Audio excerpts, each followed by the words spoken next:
Not a single evaluator of film who believed that Shedeur Sanders was bad. They all said the same thing. He might not be super great. He might not have one unbelievable quality like speed or arm strength. What he is, though, is a very accurate thrower. That is, by the way, a superpower for quarterbacks. And the people who evaluate the film all thought, late first into the second. He went fifth. He wasn't even the first quarterback the Browns took. So, what Mike Felder told us on Friday, which I believe to be true, I do believe that there is an element of what he said that matters, and that the NFL doesn't like it when you don't need them. And he acted during the course of the interview process, he acted as though he was a sure thing, and the NFL didn't look at him as a sure thing. And that is a major miscalculation, which cost him dearly. Will Brinson, senior NFL writer, CBS Sports.com. What do you make of the Shedeur Sanders to the Browns in round 5?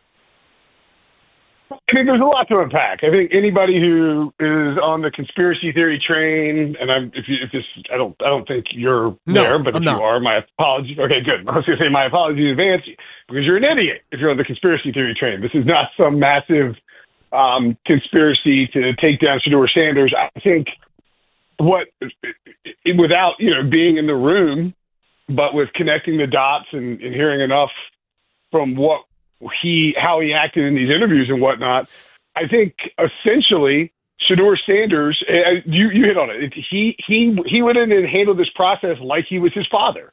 Well, his father was a sure thing. His father was not falling far in the draft. His father's probably the greatest cornerback of all time. It's like 75% of the world is covered by water and the other 25% is covered by Dion. I mean, that's the old saying. I mean, it's like Dion was guaranteed to be a high pick. He was a sure thing.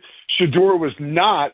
And when you factor that in with the sort of the economics of the quarterback position in particular this year, you had a few teams, whether it was the Raiders, the Giants, the Browns, the Steelers. There weren't that many teams who needed to get a young quarterback early in the draft.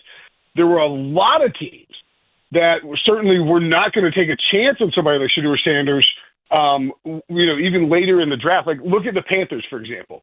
You want Bryce Young to be the franchise quarterback. Mm-hmm. You want Bryce Young to develop. You don't want Bryce Young to deal with Shedeur Sanders behind him because that's a circus that you bring in. Right. I think he turned a lot of teams off with what he said and did in the interviews.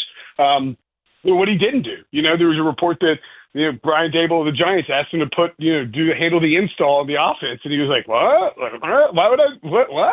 I mean, that's just not going to fly with NFL teams." I know there's a report that some owners came in and said, "Take this guy off our boards," and so I think all of those factors really combined to force him down draft boards. And I've said this for years, but once you get past the second day in the third round, I mean, being the first pick of the fourth round and the last pick of the seventh round is pretty fungible. I mean, it's not totally apples to apples, but that is a really general area to land. And so I think it's just a guy who wasn't as good as the hype around him, a guy with a major league helicopter dad who's not afraid to go public, a guy who didn't perform well in interviews, and the economics of the quarterback position. Pretty simple.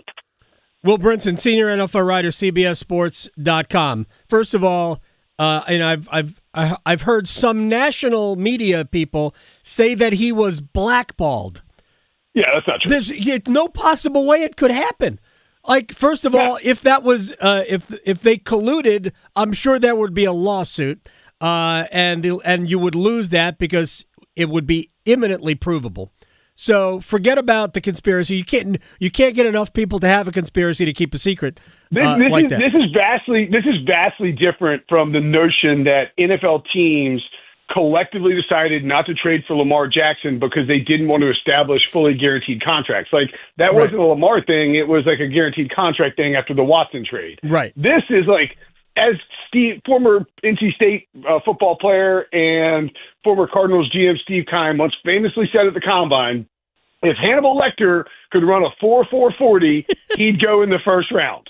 And, like, that's the thing. If Shedeur Sanders, if he was good enough, all of that stuff that they dealt with would evaporate, and he would have been picked where his dad projected him to be picked. If he was as good as he thought he was, then none of the stuff would have mattered. He would have gone 18th as opposed to 3rd, but he would have gone. The Giants would have traded back to 25 to take him and not Jackson Dart. But let me stay on the Browns for a second, Will, because I found this fascinating, and we've been stick deep in hurricanes and all of that, so we haven't really dug into it.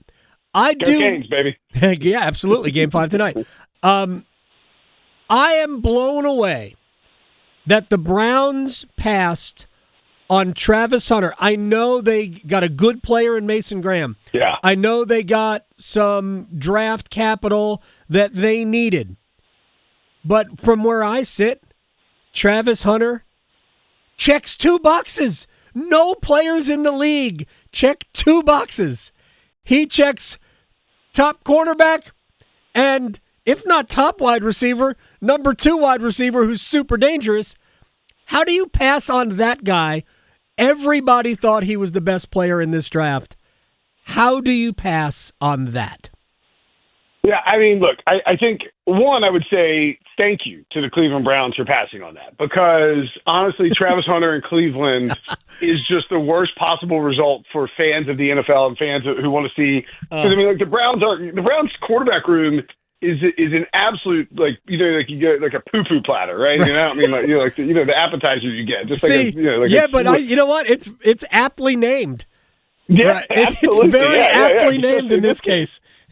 Yeah, I mean, and so I think that the Browns looked at it as, because it seems to be that the understanding, and we'll see how well this works after the Browns go 3-14 again this year, but the understanding within that building with Andrew Berry, with Kevin Stefanski, the coach, Berry being the GM, of course, is that when Jimmy Haslam came out and said at the owners' meetings, we took a shot and we whiffed, that's on me with Deshaun Watson, that he is giving them a pass for an extra year as a result of the Deshaun Watson debacle that he has now admittedly, incurred on this franchise.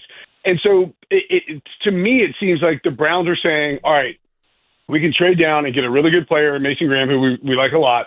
We can also acquire what could be, Travis Hunter's awesome. I think Trevor. I bet Trevor Lawrence 40-1 to win MVP. I think that's too long. I think there's a really good value there. But I wouldn't. I don't think Trevor Lawrence is very good. I think Trevor Lawrence is really good. But I mean, Trevor Lawrence can get hurt. Trevor Lawrence could not play well under a new coaching staff. Brian Thomas might not have the same season he had last year. The Jags defense could be terrible. Like, that pick could end up being a top 10 pick. Like it was this year. Like, that wouldn't be surprising at all. A top 5 pick. So I understand what Cleveland was thinking in terms of loading up on first. You get 2 first-round picks for next year. Both probably, the Jaguars don't want to be in the top half of the draft, but it could be.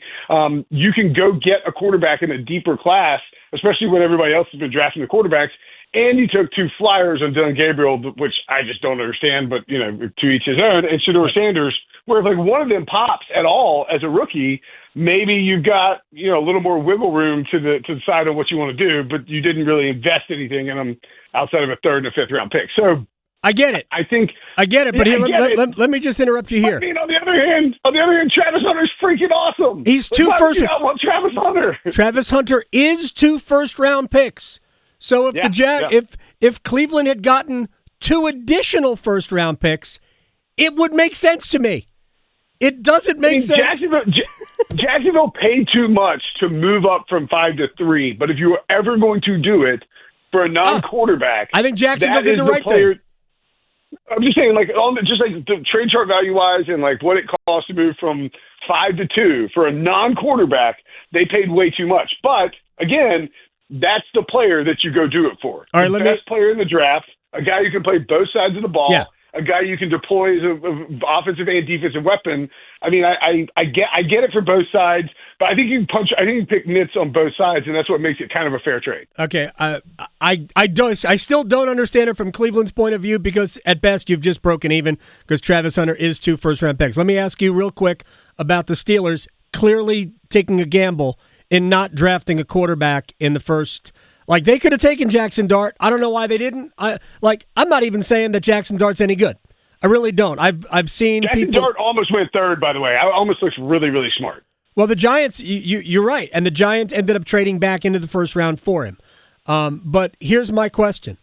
By not taking a quarterback until the 6th round in Will Howard, and maybe they are hoping he'll become Tom Brady, are they not gambling that we're either going to sign Aaron Rodgers, and maybe they are, which still wouldn't be a good idea, or we're going to trade for Kirk Cousins, because if not, they ain't making the playoffs, and their at least 500 streak is over because Mason Rudolph ain't that guy.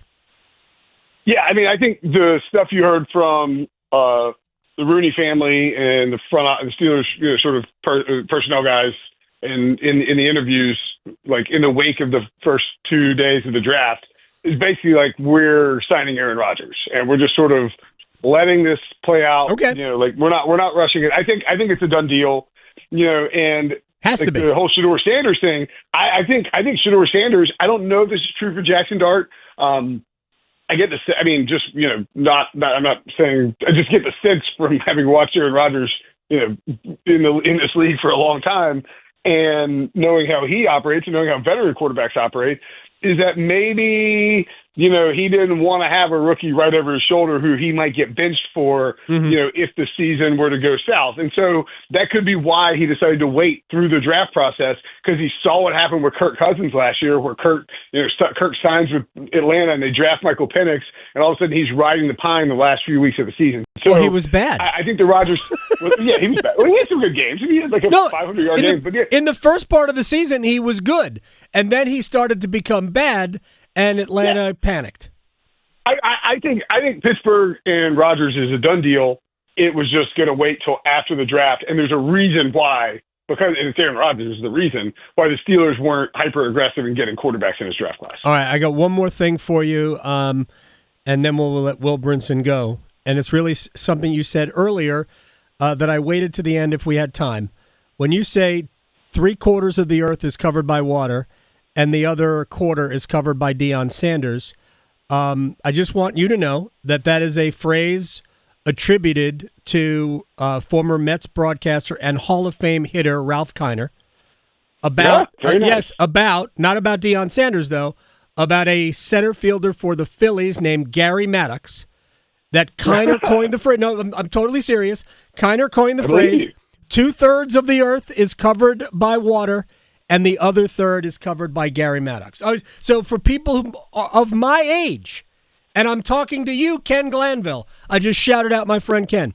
This is very on brand, Adam Gold. Thank you very much. Thank you very much. Will Brinson, you're the man. I appreciate your time, brother. I'll talk to you soon. All right, buddy. See you, man. You got it. Will Brinson, senior NFL writer, CBSSports.com. It's one of my favorite phrases ever in sports. That's how good a defensive center fielder Gary Maddox was. And for you Phillies fans, you get what I'm talking about.